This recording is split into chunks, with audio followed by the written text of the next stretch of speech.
Now listen to the tape and answer the questions. Howdy, what can I do for you? I'm here to ship some things back to China. OK, we can do that. Shipping things back, eh? Have you lived there before? Yeah, I lived there for 3 years and came back 2 years ago. Now I'm going back to start my own business. Really? Did you ship things with us last time? No, I used a Chinese shipping agency. Well, I'll just let you know that rates have changed recently.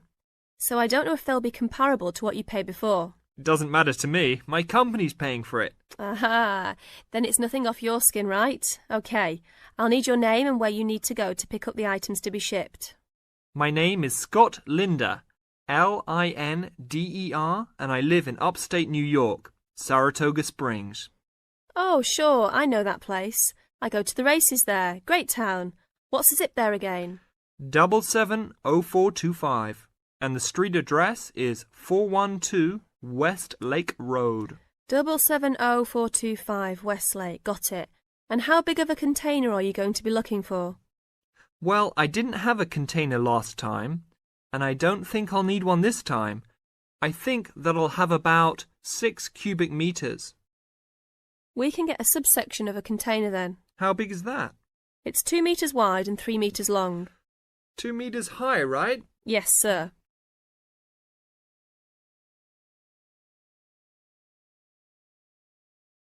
Now look at questions 6 to 10.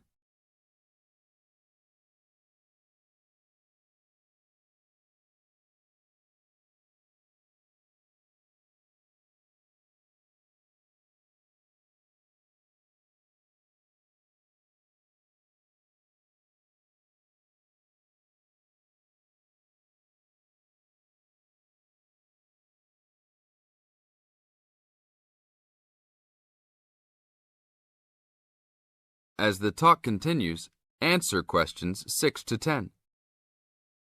And for customs, I need to know what sort of items will you be shipping? Mostly furniture.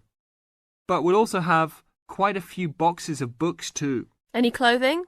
Nope, but we'll have some bicycles and wood that we use for a loft bed.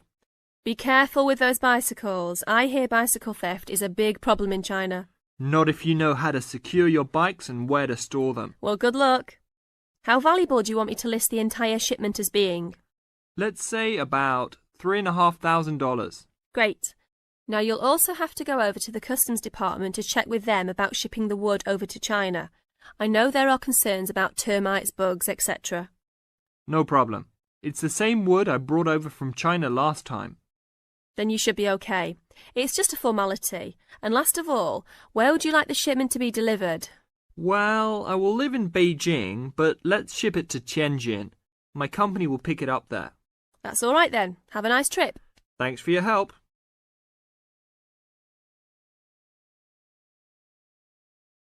That is the end of part 1. You now have half a minute to check your answers.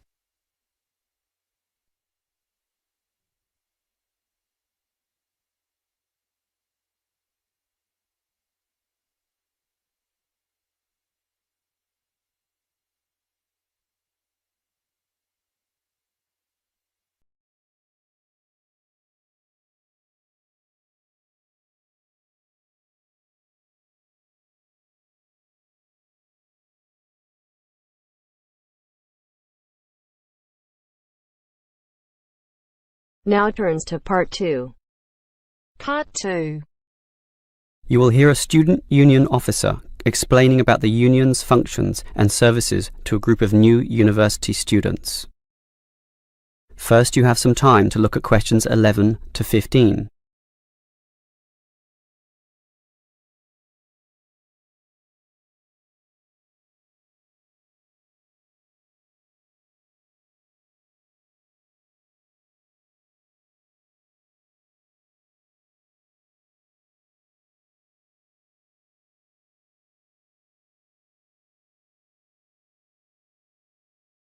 Now listen carefully and answer questions 11 to 15.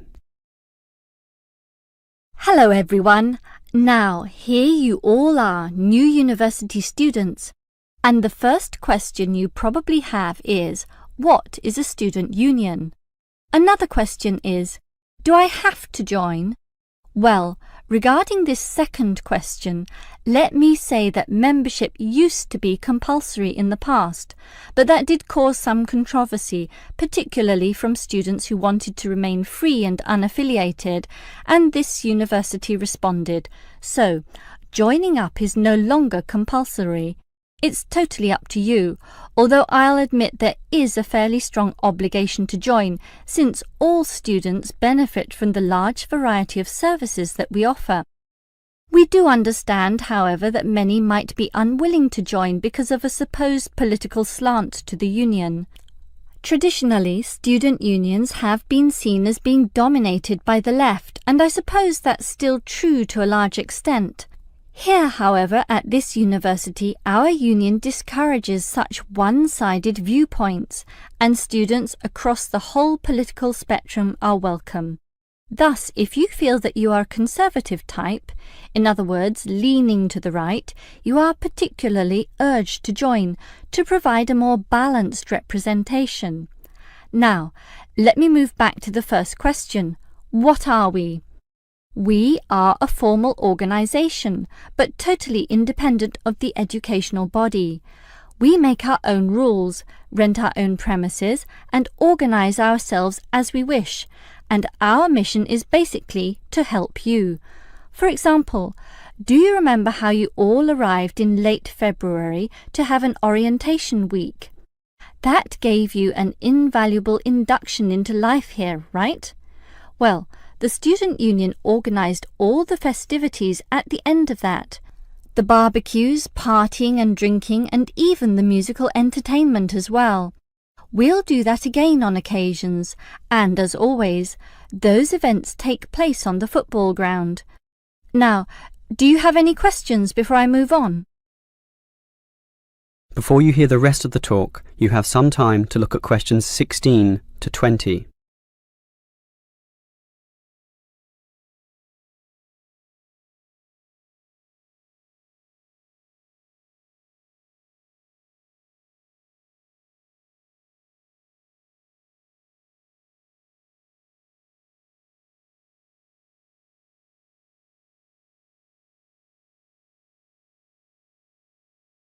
Now listen and answer questions 16 to 20.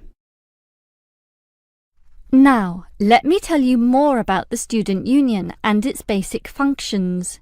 In general, there are three: social, organisational, and representational. Let's look at the first one. Basically, the union provides many social outlets for you to relax and have a better life at university. If you go to our union office, you'll find a list of the many clubs and societies we have, where you can make many friends with people who share a common interest. So, after class, sit with them in the cafeteria and discuss whatever takes your fancy. We also maintain sporting facilities and even our own gym, allowing you to relieve some of that pressure and worry after a particularly hard session in the classroom. And we have some small shops and other places where you can buy clothes and sporting gear, in other words, some retail outlets. And if you flash your student union card, you'll get up to 20% discount at the bookshop. But unfortunately, there are no discounts at the union cafeteria. Sorry, no cheap cappuccinos. Finally, there's a student union newspaper, and you're welcome to contribute or put in advertisements if you're buying and selling goods or textbooks. You can also place notices of a more personal nature on the notice board of the union office itself. All right, let's move on to our more serious functions, which are helping you get through life here, as well as representing you in times of trouble. Regarding the second issue, if you have a problem or a grievance, or if you feel under pressure or depressed for reasons both inside and outside the university, for example, perhaps a dispute with your landlord or the people in your local gym, then come to us. We have a range of counsellors and helpers, and even some lawyers, who you can meet in the conference room. So just sip a cup of tea or coffee with them and tell them your troubles, and they'll be all ears. Basically, there's every reason to join the student union, since whatever you need, whether it be social or representational, we will help you.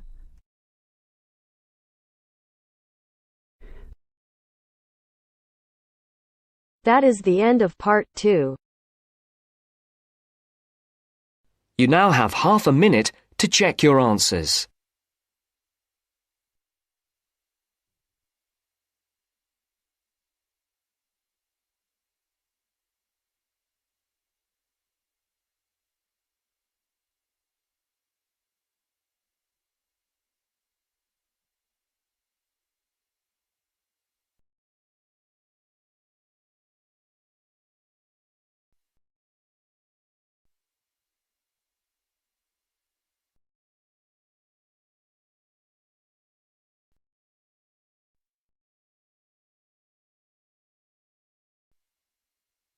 Now turns to part 3. Part 3. You will hear a conversation between Helen and her tutor. First, you have some time to look at questions 21 to 25.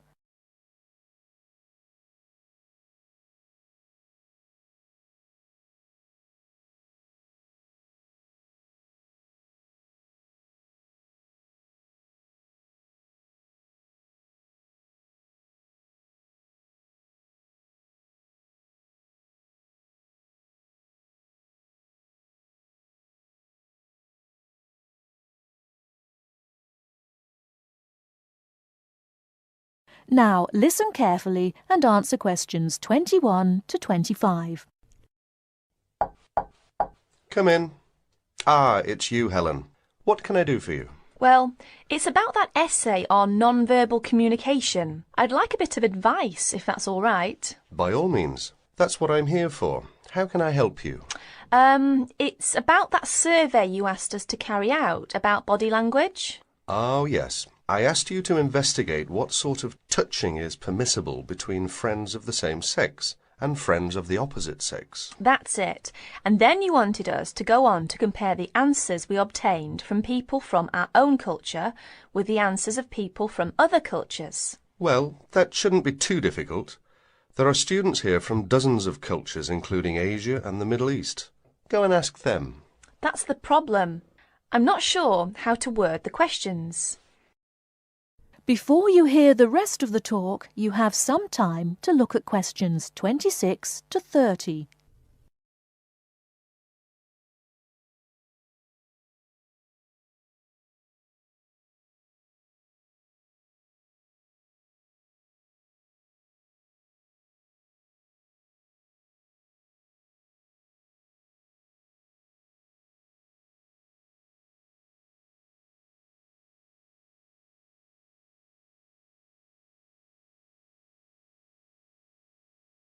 Now listen and answer questions 26 to 30. Go and ask them. That's the problem. I'm not sure how to word the questions. I think I've got far too many. People don't want to be bothered answering them all. Is that the list of questions you have with you? Let's have a look. I see. Your basic idea's fine. You've got a checklist of the parts of the body we mostly use to touch people with, and a checklist of the parts of other people's bodies that we usually touch. But you don't have to go right through the list asking a separate question about each item. You can make your questionnaire much shorter if you ask open questions. Open questions? What are they? Sometimes we call them WH questions. What, when, where. Those are examples. Oh, I see. Yes, we learned about them in grammar. I hadn't realised how useful they'd turn out to be. I could just ask one open question about each subject and tick the answers I receive. That's right. Now, let's have a look at the list of parts of the body you're going to ask about. I see. You've got the head, arm and hand, and, it's over the page, the back, leg and foot. What about the shoulder and the thigh? They're important areas, and there are some others you should include too. Oh, yes, of course. I was in a rush and forgot those. What about asking people how they feel about being touched? Surely, it's hard for people to put that sort of feeling into words. Yes, you're right. That's why it's essential to work out a rating scale for each response. Can you tell me a bit about how to use rating scales? Well, there's no way to measure how strongly a person feels about something, of course. All we can go on is what they report about their feelings. So what we do is offering them choices of ways to express how they feel. Very strongly, strongly, or not at all. That would be an example of a rating scale. In this case, as your survey is only a small trial sample, I suggest you use that 3-point rating scale I've just described. Very strongly, strongly, or not at all. That'll be enough to enable you to draw some broad conclusions. You may go on to refine your survey later if you decide to specialize in the study of non-verbal aspects of behavior. Thank you. I'm much clearer now. Could I ask you one last question? I'm afraid I've got a brain like a sieve, but I just can't remember the technical term you told us for the study of touch. It sounded like happy, but of course it isn't. Oh, you mean haptics. Haptics. Of course, haptics. That's it. Happy to be of service. That is the end of part 3. You now have half a minute to check your answers.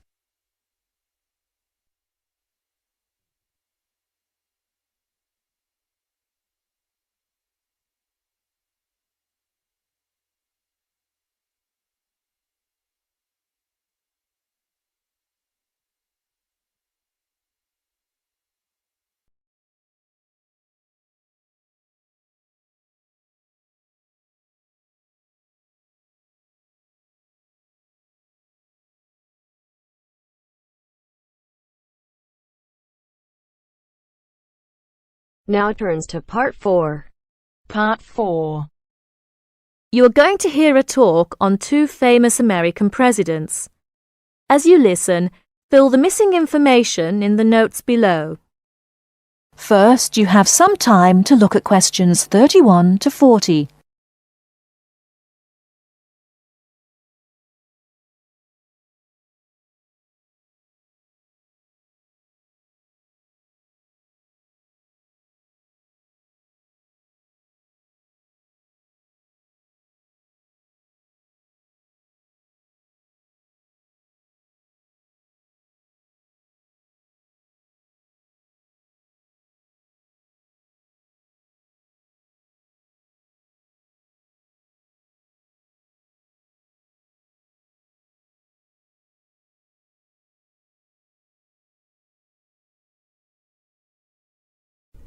Now listen carefully and answer questions 31 to 40.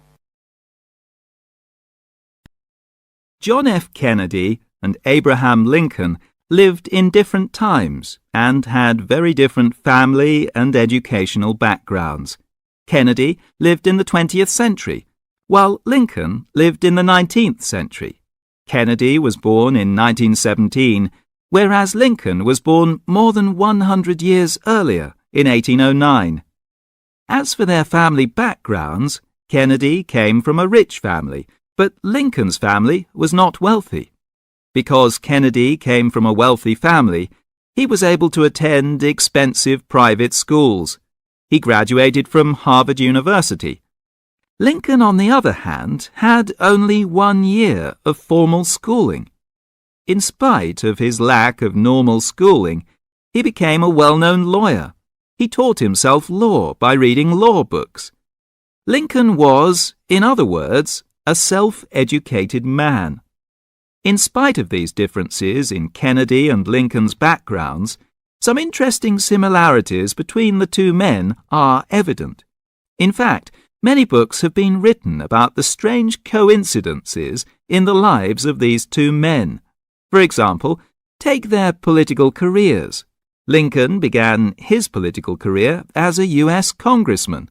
Similarly, Kennedy also began his political career as a congressman. Lincoln was elected to the U.S. House of Representatives in 1847. Kennedy was elected to the House in 1947. They went to the Congress just 100 years apart. Another interesting coincidence is that each man was elected President of the United States in a year ending with the number 60. Lincoln was elected President in 1860, and Kennedy was elected in 1960. Furthermore, both men were president during years of civil unrest in the country. Lincoln was president during the American Civil War. During Kennedy's term of office, civil unrest took the form of civil rights demonstrations. Another striking similarity between the two men was that, as you probably know, neither lived to complete his term in office. Lincoln and Kennedy were both assassinated while in office. Kennedy was assassinated in Dallas, Texas, after only 1,000 days in office. Lincoln was assassinated in 1865, a few days after the end of the American Civil War. It's rather curious to note that both presidents were shot while they were sitting next to their wives. These are only a few examples of the uncanny and unusual similarities between the destinies of these two American men, who had a tremendous impact on the social and political life of the United States and the imagination of the American people. That is the end of part 4. You now have half a minute to check your answers.